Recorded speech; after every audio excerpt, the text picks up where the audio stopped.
Hello, and we're back. This is my special guest, Brother Abshalom Ben Shlomo. And as I promised, we had lots more great information. Really, is so much we probably will have to just do a separate channel for him so he could really show the world what kind of journey this has been and how it spanned so many years, and it was a major contribution to the world, to the community, and to everyone. So what I'd like to do is I'd like for us to go back just a little bit and discuss the major contributors in your life. One, and the first being your father, and then Sun Ra. I know that your father was a musician. So what exactly was it that he imparted to you? My dad?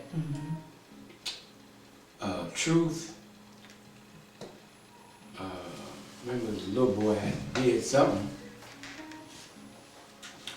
Sometimes when I talk about my dad, I get a little emotional, so I got to. So do I. I got to So do I. be mindful.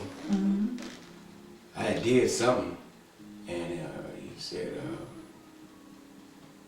"Whatever you do in life, don't lie. Right. Don't lie." But I lied anyway because I was environmental. So the other thing was about being responsible. And he was a great lover of music and life. And I remember when I went to put him away, what we refer to as stepmother, she said, "You know, I don't think your father knew how to lie." Stuck with me. Reminds me of my father, right? She said, "I don't think your father knew how to lie." So those were some principles, and he gave me a certain aptitude about study and discipline in terms of music and a need to progress in terms of using your mind and thinking. So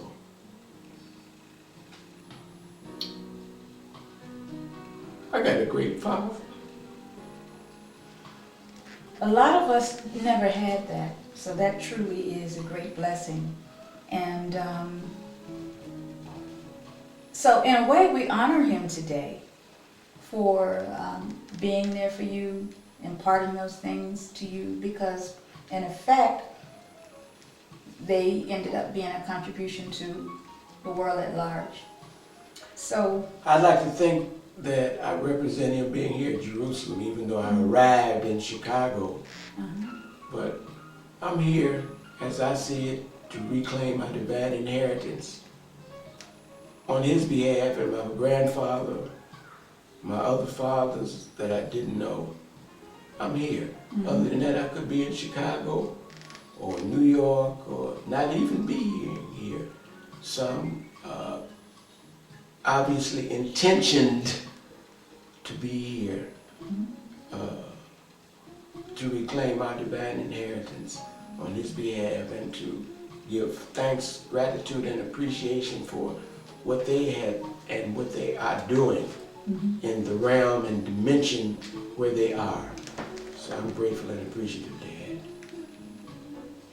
it's a good thing. Okay. You wanted to mention a little bit more about Sun Ra. Woo, boy, that would take about a couple weeks. But Okay, just, but just to condense it, just to Right. mention something about Sun Ra. I first, after my encounter, 1967, the hippie years, I was living in Chicago in the YMCA. and in Hyde Park. It was a hippie area then. Interracial, University of Chicago, down there. And so me and some of the other brothers decided we were going to go to New York. It was in July. No, it wasn't. It was in June. Hot time. So I was the oldest at that time. I was 23, I remember that. And we had all our paraphernalia. I'm saying we had all our herb. I gotta be truthful about it. We had all of our dexedrines, benzodrines, uppers, downers, and everything. And it's about 5 of us in the car, so we head out to New York. And it's a whole lot to say about that in terms of, Anyway, we get to New York, and I'm trying to find Sun Ra. And somebody said, oh yeah, he's down in the village. So I was directed to Sun Ra's place.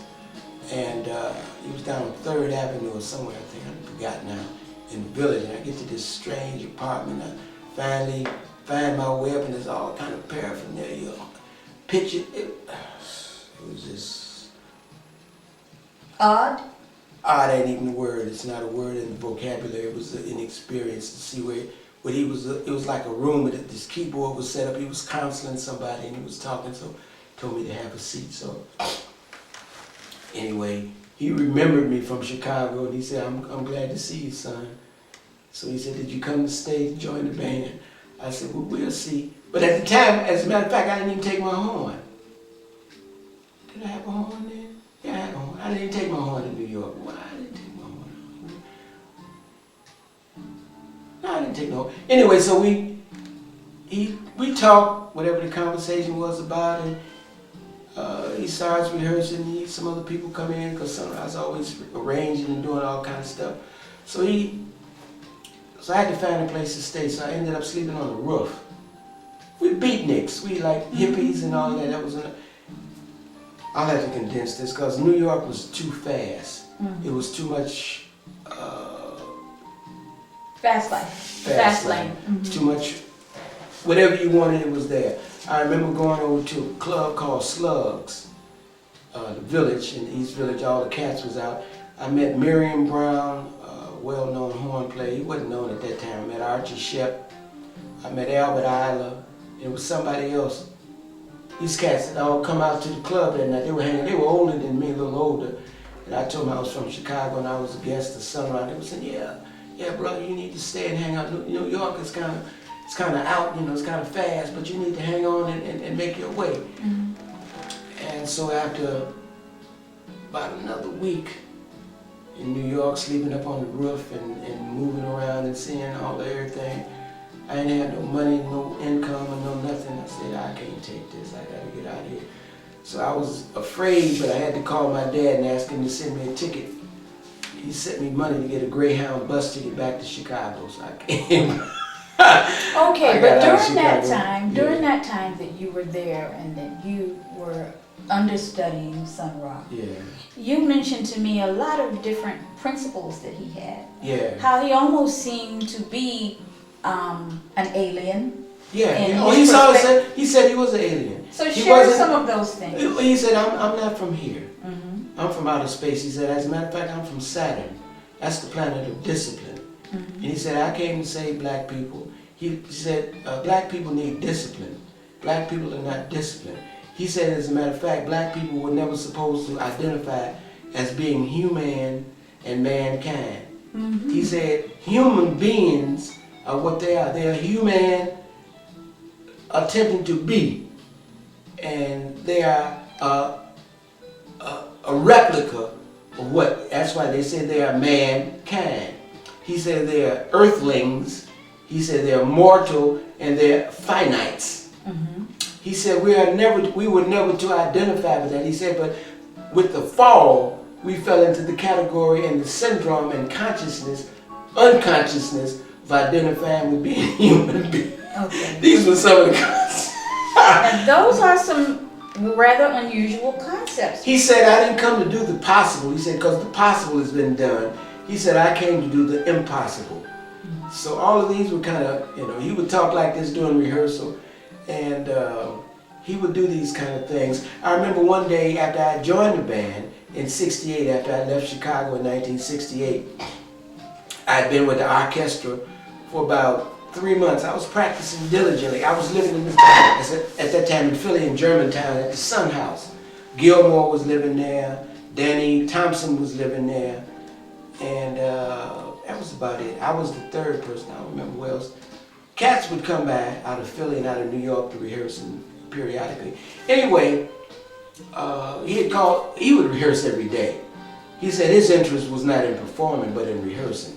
So at this point, we were rehearsing, and I'd been in the band, and I wanted to solo. Everybody else was soloing, because that's the thing. You want to show your stuff. I've been practicing and playing all this bebop stuff that I was trying to get down. So after 3 months, I was kind of frustrated and kind of downhearted, because I was saying to myself in my little mind, maybe Sonny don't like me. And so he nodded over at me one day to take a solo. So I jumped up. I was so anxious. I knocked the music stand over and I started playing all this stuff I had been practicing. He stopped the band. Bang! He said, Abshalom. He said, I don't need another saxophone player in the band. I got Pat Patrick. I got John Gilmore. I got Marshall Allen. He said, why don't you pretend you Abshalom Ben Shlomo and that you playing from Venus? Okay. He said, why don't you pretend you standing on Venus and you attempting to portray something from Venus? Mm-hmm. That was a little too dynamic for me to digest. But in other words, be original, be creative, but not from this planet, be from somewhere else, in your consciousness. And so it was too long for me. So I remember after rehearsal, I went and bought a pint of wine, and me and Marshall Allen me and Marshall sat down and we sipped, and Marshall was attempting to, the Grand Master Marshall Allen was attempting to enlighten me where Sonny was coming from and the concepts about you have to find who you are and be yourself. Okay, now, with that, I'd like to ask you, with all of this enormous teachings and mentoring that was taking place, and all of this skill that you possessed, how did that transition and how did that evolve, if at all it did evolve, into the community? Did you feel as though you were able to carry on in the vein that you were? Were you able to take it to the next level from where you started with these masters? And before you answer that, let me answer the door.